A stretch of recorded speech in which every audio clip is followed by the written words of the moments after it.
Gerald Watkins, who is the president of the Friends of Rickwood Field, said they plan to open the gates at 11 and play ball.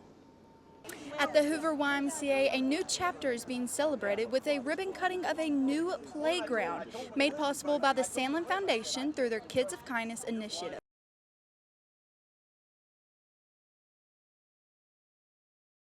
There are promises of rain and moisture over the next couple of days due to Tropical Storm Arthur, which can directly impact the Juneteenth East-West Classic baseball game. I had the opportunity to talk to the person in charge of the game to see what precautions they are taking if the rain changes their plans. Gerald Watkins, who is the president of the Friends of Rickwood Field, said they plan to open the gates at 11 and play ball. He said if they have to alter the schedule due to rain, the game can be pushed back until later in the day. This is not a new challenge for them, as last year's East-West Classic game got pushed back due to heavy rain and lightning. Gerald Watkins, president of the Friends of Rickwood Field, says they are more prepared than ever to brace a storm this year, all while putting fans' safety first. Well, we plan to go as scheduled as of now, and the weather can change on a dime here in Alabama, as you know, and we'll have the best resources available to help us figure out what to do, and we will always put fan and player safety foremost. National Weather Service meteorologist John DeBlock showed us different models of what they expect to come through Alabama on Thursday and Friday. Tropical rainfall, you've got tons of moisture in the atmosphere. A locally heavy rain band could drop down some heavy rain in a short period of time. Watkins says they are excited for Friday's game and can adapt to the weather by the preparations they have made to the field earlier this week. You work with the things you can control, so we plan accordingly. We'll have the ballpark ready. The field is in great shape. It drains exceptionally well, so we can stand some rain and still make it playable. Watkins says if there is a delay or cancellation, it will be posted on social media channels. Reporting from Rickwood Field, I'm Morgan Welch, CBS 42 News. There is a new change happening at the Hoover YMCA that you and your family can enjoy as they cut the ribbon today on a new playground. Funded by the Sandlin Foundation, they build playgrounds both inside the facility and outdoors. This gives kids the opportunity to play and exercise, all while building memories and friendships. James Carter, board chair of the Hoover YMCA Advisory Board, talks about how this new playground will bring lasting memories to family and kids alike for years to come. It's definitely going to bring growth to the community. I mean, before we didn't have some of the amenities that we have now here, but the kids are very excited. I think not only as far as the kids go, but it's going to strengthen the community because now you have families coming in and taking a part of this, and that's going to help the families and the community to grow as a whole. At the Hoover YMCA, a new chapter is being celebrated with a ribbon cutting of a new playground made possible by the Sandlin Foundation through their Kids of Kindness initiative.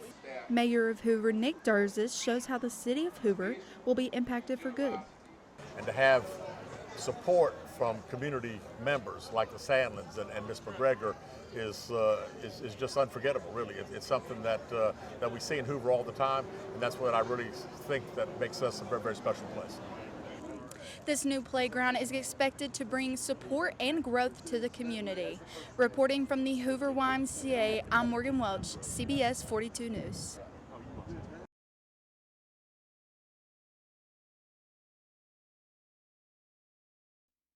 Live with local coverage you can count on. This is the CBS 42 News at 6. Good evening, I'm Morgan Welch. Thanks for watching the CBS 42 News at 6. We're continuing to follow the breaking news in Shelby County. That's where right now the Alabama Department of Public Health and the Chilton County EMA are in the town of Wilton, giving out drinking water. Wilton is located near the Chilton County line in southwest Shelby County. CBS 42's Scott Shaw spoke with residents who say they have been without running water for nearly a month. He has their story. Take a look at the parking lot here at the Wilton Baptist Church. These 3 tanks are from the Alabama Department of Public Health. They're providing non-potable water for anyone affected by this water outage. Now, just down the way, we have mobile water filtration units that's providing drinking water for anyone affected. Now, today I had the chance to speak with a mother of 4 who says that her home has been without water for over 3 weeks. Claudia Perez is a mother of 4. Covering Birmingham, a homicide investigation after residents tell police they heard multiple gunshots. That's according to Birmingham police, who say a man was shot to death on Tuscaloosa Avenue Southwest a little after 10:30 last night. Call Crime Stoppers at 205-254-7777 if you know anything. And in Tuscaloosa, 47-year-old Anthony Jones is being held without bond, charged with murder in the death of a 67-year-old Marshall Hollifield. According to the Tuscaloosa Violent Crimes Unit, the victim was found in a home on James I. Harrison Jr. Parkway Saturday afternoon. Happening tomorrow, a candlelight vigil to honor Alexis Coates. She's one of the 2 victims killed in a double homicide at a home in Irondale last week. Friends and family remember Alexis as a compassionate and caring person who leaves behind a 12-year-old son. Alexis was a single mother, and they want to do what they can to help him. People are asked to bring a candle, share a memory, and light up the park in her honor. According to the family, a GoFundMe has been set up to help pay for funeral expenses and to support her son. A Montgomery Circuit Court judge reaffirms that the Alabama Department of Public Health must issue license to birthing centers that meet national standards. Sunday's ruling comes as a legal battle over midwifery services continues in the state. CBS 42's Avery Boyce has the story. In 2023, a group of midwives and doctors filed a lawsuit against the Alabama Department of Public Health, arguing that the state agency was trying to block midwife-led birthing centers. The attorney that I spoke with said that this motion filed on Sunday now gives the green light for this case to move forward. Kristen Stam says that means arguing the overarching issue at hand. If you choose a birthing center, what government regulations can be put on those birthing centers, and where does it become no longer your choice? A live look at the beaches of Gulf Shores. People are preparing for Tropical Storm Bertha.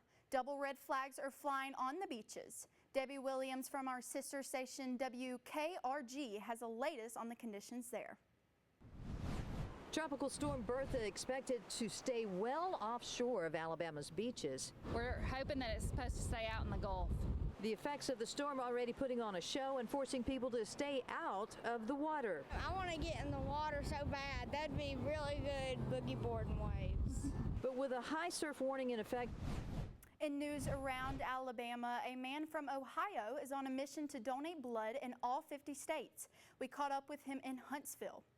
Al Whitney is 90 years old and says he is now on his 3rd cross-country trip to give the gift of life. Whitney says it started in the early 2000s when he saw a billboard asking for donors and says he was called to do more. I heard a voice that said, Al, you can do more than this. Nobody around me. What can I do? Run a blood drive. Now, I had never organized anything. I couldn't organize a room. So I ran my first blood drive, and huge success. Since then, Whitney hosted about 1,000 blood drives, has given 5 gallons of blood, and donated platelets more than 1,100 times. Alabama is his 39th stop in his 50-state journey. Covering Alabaster, registration is now open for the Hope 5K Running for Survivors race. The 5K and 1 mile run is set for September 12th at Veterans Park in Alabaster. The race is in partnership with the nonprofit Hope You Are Not Alone, which advocates and provides support for women who have survived domestic violence and sexual assault. For more information on how to sign up for the race, go to CBS42.com and click on this story.